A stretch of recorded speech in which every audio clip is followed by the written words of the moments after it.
सुबह का महीना अपनी ठंडी लेकिन मीठी साथ बस स्टॉप पर मौजूद था।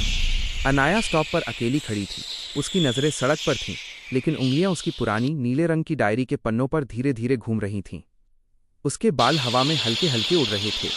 अचानक हवा का एक तेज झोंका आया।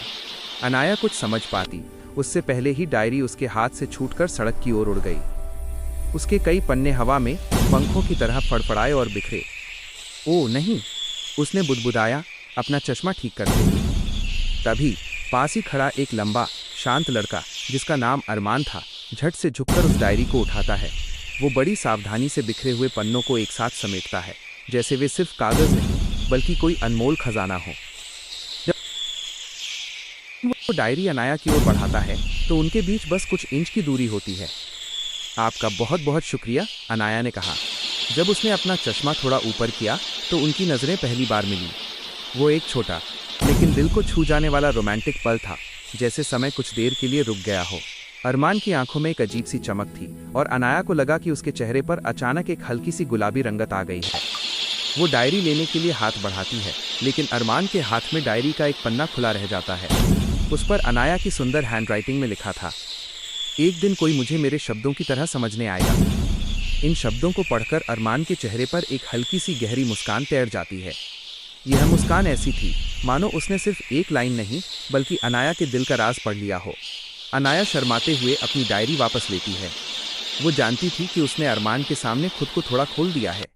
जब वो डायरी को सीने से लगाती है तो हवा में कुछ और पन्ने धीरे धीरे उड़ते रहते हैं, जैसे उन दोनों के बीच एक अनकहा कनेक्शन शुरू हो गया हो। सीन 3, बस वाली पहली नज़दीकियां। कुछ ही देर में कॉलेज जाने वाली बस आ जाती है।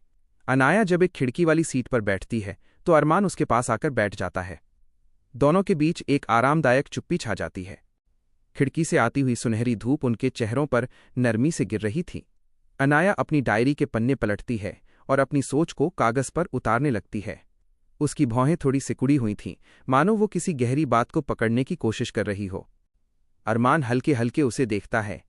वो उसकी एकाग्रता, उसके चश्मे के पीछे की गंभीर आंखों और उसकी उंगलियों के बीच फंसी पेंसिल को देखता है।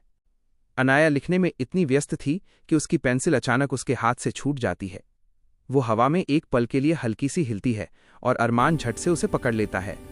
जब वो उसे पेंसिल वापस देता है तो उनके हाथ हल्के से छूते हैं। इस बार दोनों के बीच की चुप्पी थोड़ी अलग थी। ये बढ़ती नज़दीकियों की चुप्पी थी। खिड़की से दिखते पेड़ों की हरियाली, बस के हल्के झटके और उन दोनों के बीच हवा में हल्की हिलती हुई पेंसिल, ये सब मिलकर एक संकेत दे रहे थे कि ये मुलाकात बस एक संयोग नहीं थी। आगे की कहानी अध्याय 2 के लिए क्या आप चाहेंगे कि मैं स्केच वाला प्यारा मजाक और बारिश में रुक जाना वाले सीन को लिखूं?